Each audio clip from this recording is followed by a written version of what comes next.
青蛙青白的系列报道，今仔日来看这位还阁咧等待平反的肖明岳，伊是卡到跨国卖毒的案件。2011年，当时27岁做房屋中介的肖明岳，洪指控牵涉到毒品案。这个案件5个被告，当年为着要求减刑，拢假讲肖明岳是卖毒的带头。肖明岳因为安尼，被判无期徒刑，到今要关离的家业已经关14年了，伊还阁咧等待司法会当刑伊清白。但是这个案件并无直接的证据，嘛无指纹或者是其他的物证，会当证明肖明岳有犯案。华视新闻杂志独家访问到2位关键证人，伊嘛承认讲，当初确实是陷害到肖明岳。肖明岳嘛坚定来表示，讲伊相信总有一天一定会得到自由。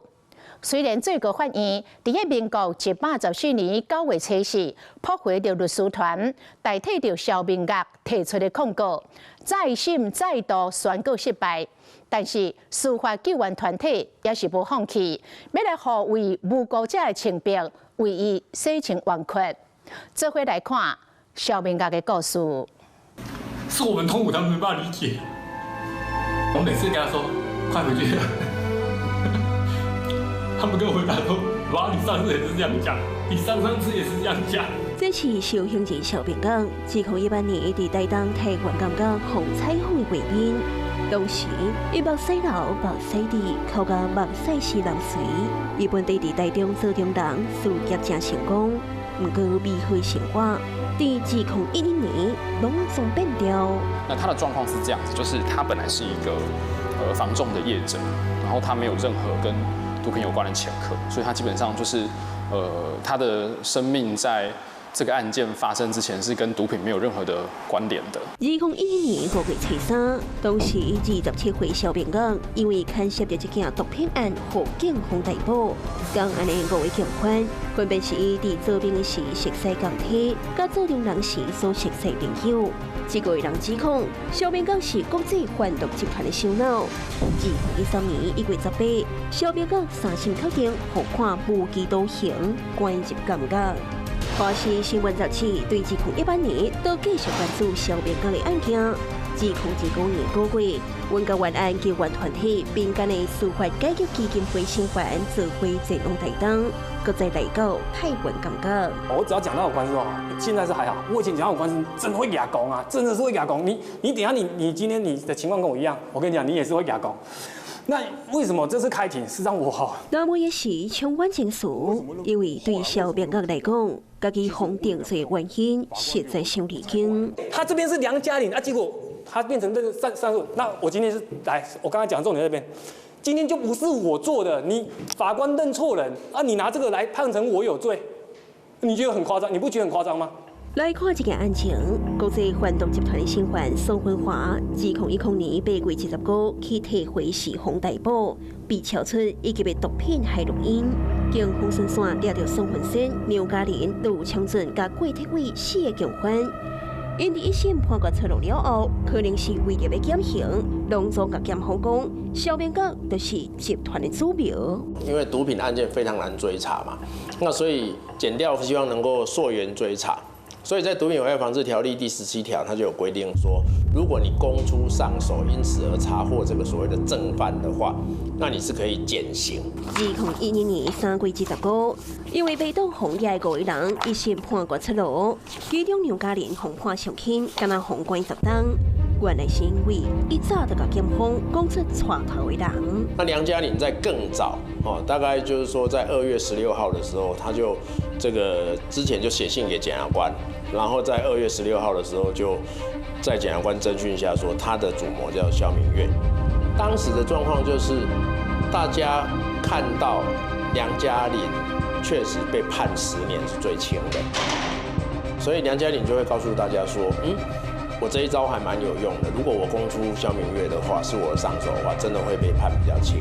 所以在3月25号宣判的时候，就是说宣判的当天那他们都在这个台中地院的地下室的拘留所，然后判了之后就全部都解禁了。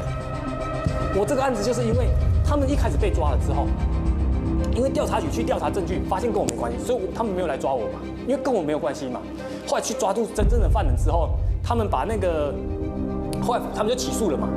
起诉之后，他们已经地院被判完了哦，他们才利用串供时间就改口供嘛，说哦，事实上是小明月。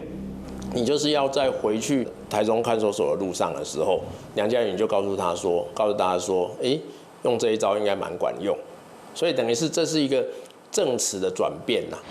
在那一天之后，整个证词同步化，然后所有的人都指向萧明月。萧明月完全没有，我不知道联络人是梁家麟都联络我的。你跟你讲，梁家麟都认罪了啦。人家讲梁家麟那时候没有用了，你懂我意思吗？这段画面被公开了后，检察官精神的风声也引发着外界的质疑。或者检察官只是跟你讲，最后一次机会了，我知道。你要再袒护他的话，对你没有用。要怎么说？是说，是招。那时候他要找你去啊。是好像是共犯吧？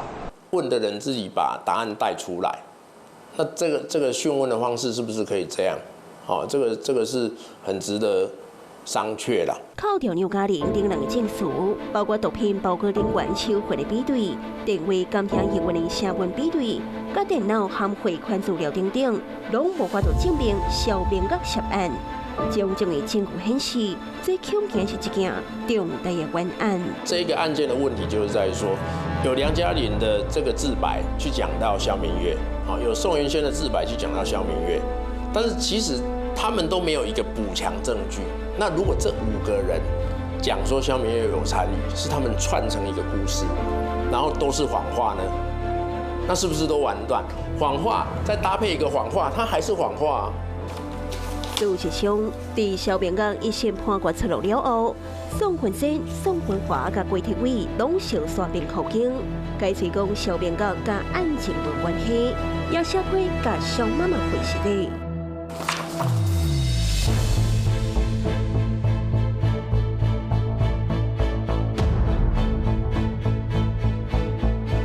长期导致救援萧明月的司改会，在2005年年初，搁再申请再审。台湾高等法院台中分院在5月12日进行再审调查庭听书。人伫台东的萧明月以事实的方式参加，可能是因为通讯设备歹，也有可能是对法定的流程不熟。伊甲审审的法官袁国立摆证词非常的激动。我在问法官说：“法官，这庭开完之后，你还有下一庭吗？还有机会给我讲话吗？”他不回答我就吓到了。所以我就一定要讲，他就算不给我讲，我也一定要讲。你知道为什么？因为我不讲就没机会。我相信这个法官是一个非常好的法官，但是就是说这是一个沟通的问题。那所以我也请法官能够体谅，就是说他已经从民国100年5月3号到现在被关了14年，那有很严重的恐慌症，所以我后来我有跟法官讲说，如果下次能够开庭的话，是不是应该要提他来现场会好一点呢？重案的案件被再审，到底偌困难呢？司改会统计，台湾平均一档再审审案的几率，敢若3%。要安怎提出新的证据，是上大的难题。再审它是一个所谓的特别救济程序，它是判决确定之后，然后我们去跟法院讲说，就是我们认为法院在原本的判决里面认定的事实是有问题的。那我们要拿什么东西去跟法院讲说这个东西有问题？那我们要拿的就是可能今天在庭上有听到的就是什么叫做新事实、新证据。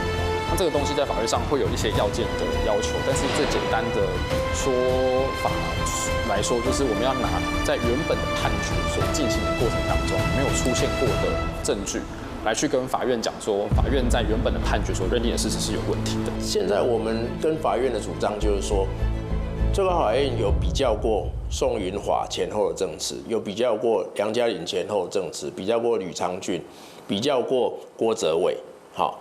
但是他没比较过宋云贤呐，所以我们才会认为说，你应该要把宋云贤找出来，然后让他再讲一次，就是说到底什么才是真的。阮独家访问到已经假释出狱的2位当事人，因面对着华视新闻杂志的镜头，讲出真相。我接触到的就只有梁嘉玲、郭哲伟还有宋颖仙。对，因为我在这部分里面扮演的角色就是说，在台湾顶邮包，然后把毒品领回来就分装加工，然后看有买家要买，就遵照梁嘉玲的指示，看他去哪个地点送给买家。在这里面，包括汇款部分也是我在负责，然后回来的单据也是都梁嘉玲在负责。买货的方面是我都在柬埔寨，然后这边是由梁嘉玲找人汇钱过去我那边给我，然后我去拿东西，然后再制作再寄回来这样子。他寄回来就也是都是梁嘉玲在指挥的。就要去开庭的路上，车上，然后我们都靠在一起，都坐在一起。然后那时候梁嘉玲就一直在跟我们其他人讲说叫我们，他跟检察官有说要叫我们去交上手，公出上手，然后让我们减刑。因为我后来一直讲，就是照梁嘉玲的指示，因为他一开始律师是他帮我请的，他也说要给我一笔安家费。讲焦明月是因为说他。因为毒品防治防治条例里面有一条是公出上手，还有自白都可以减刑。那时候他跟我讲的部分就是说，那为了让我们减刑，我们就要营造出我们这个集团有一个主谋。后来我会不再遵照他的供词下去讲，是因为说证据都显示萧明月其实都没有参与，只是梁嘉玲他要我讲出。配合萧明月是主谋的部分而已。后来梁嘉玲所谓的安家费都没有拿到，想说不行，这样子冤枉萧明月，这样不对，这样不行。二审就因为讲了判了15年，减一个3年，我觉得对我来说没有什么差别。我们又去害人就觉得心里面不好过了，所以就想说干脆就不要害人了，就直接就把他真的没有参与这件事情就说出来。但那时候变成已经不再相信你们的说法。对，法院那边就没有办法说我们说的是真的。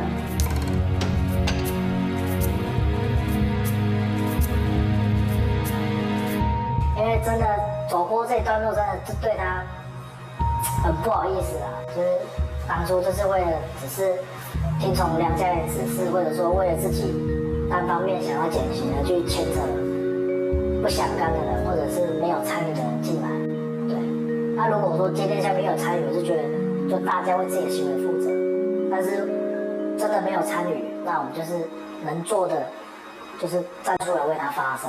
害了人家，让人家家庭变成这样，我们就要来帮人家做一些事情，还人家清白，我的想法是这样。原本事实上我进来关的时候，我很气他们。可是当那个家人拿那个光碟的译文给我听的时候，我就比较释怀了。你知道为什么吗？因为我们会换位思考嘛。今天我已经被判无期了，那警察刚刚这样跟我讲，不止叫我陷害我朋友，无期是要关25年才可以报假释。我陷害我朋友，我只要被判15年，15年我7年就可以，7年半我就可以报假释，这样差多少？差将近20年。那我那会思考，那我会不会害我朋友？